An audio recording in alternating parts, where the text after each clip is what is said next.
Sebelum dimulai, bisa subscribe channel Taman Santuy ya, bagi yang mau traktir admin. Bisa cek di deskripsi ya. Terima kasih traktirannya. Salah satu isi ramalan Jayabaya adalah Asmarandana, yang memuat sebanyak 21 poin. Ini sangat menarik untuk kita ketahui. Mungkin saja banyak dari kita yang belum mengetahuinya. Berikut daftar lengkap 21 isi Asmarandana dalam ramalan Jayabaya.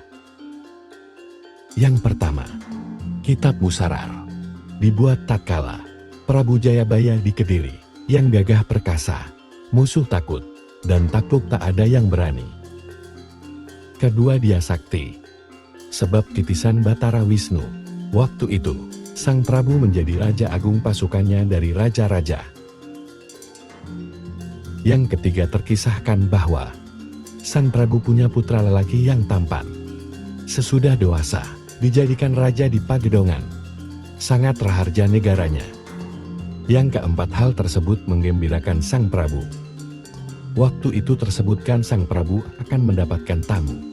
Seorang Raja Pandita dari Rum, yang bernama Sultan Maulana. Yang kelima, lengkapnya bernama Nyali Syamsuddin. Kedatangannya disambut sebaik-baiknya, sebab tamu tersebut seorang Raja Pandita lain bangsa. Pantas dihormati. Yang keenam, setelah duduk, Sultan Nyali Syamsuddin berkata, "Sang Prabu Jayabaya, perkenalkan, saya memberi petuah padamu mengenai Kitab Musarar." Yang ketujuh, yang menyebutkan tinggal 3 kali lagi. Kemudian kerajaanmu akan diganti oleh orang lain. Sang Prabu mendengarkan dengan sebaik-baiknya, karena dia telah mengerti kehendak dari Dewata. Yang kedelapan, Sang Prabu segera menjadi murid Sang Raja Pandita. Segala isi Kitab Musara sudah diketahui semua. Dia pun ingat tinggal menitis 3 kali. Yang kesembilan, kelak akan diletakkan dalam teken Sang Pandita yang ditinggal di Ka'bah, yang membawa Imam Supingi untuk menaikkan khutbah. Yang ke-10, senjata aksis itu yang bernama Udaroti. Di kelak kemudian hari, ada Maulana masih cucu Rasul, yang mengembara sampai ke Pulau Jawa, membawa aksis tersebut, kelak menjadi pundan tanah Jawa. Yang ke-11, Raja Pandita pamit dan musnah dari tempat duduk. Kemudian terkisahkan, setelah 1 bulan, Sang Prabu memanggil putranya. 12, setelah sang putra datang, lalu diajak ke Gunung Padang. Ayah dan putra itu, setelah datang lalu naik ke gunung. Yang ke-13, di sana ada Ajar bernama Ajar Subrata, menjemput Prabu Jayabaya, seorang raja yang berincok nitok, termasuk titisan Batara Wisnu.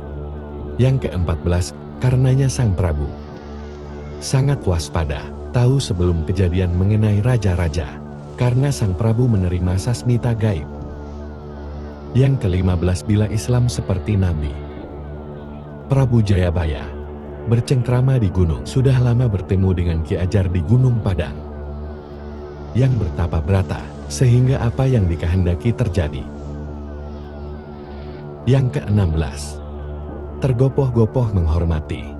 Setelah duduk, Ki Ajar memanggil seorang endang yang membawa sesaji berwarna-warni, isinya 7 warna-warni dan lengkap 8 dengan endangnya. Yang ke-17, cadang atau ketan stakir, bawang putih 1 talam, kembang melati 1 bungkus, darah sepitra, kunir sarimpang, sebatang pohon kajar, dan kembang mojar 1 bungkus. Ke-18, endangnya seorang. Kemudian Ki Ajar menghaturkan, "Sembah, inilah hidangan kami untuk Sang Prabu." Sang Prabu waspada, kemudian menarik senjata kerisnya.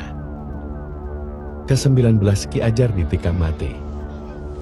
Demikian juga endangnya. Keris kemudian dimasukkan lagi. Cantik-cantik berlarian karena takut. Sedangkan Raja Putra kecewa melihat perbuatan ayahnya. Ke-20, sang putra akan bertanya, merasa takut. Kemudian mereka pun pulang. Datang di Kedaton, Sang Prabu berbicara dengan putranya ke-21. Hei anakku, kamu tahu ulah si Ajar yang saya bunuh. Sebab berdosa kepada guru saya, Sultan Maulana Nyali Syamsuddin, tatkala masih muda. Inilah tadi 21 Asmaradana yang berisi kisah Sang Prabu Jayabaya dari Kitab Musarar.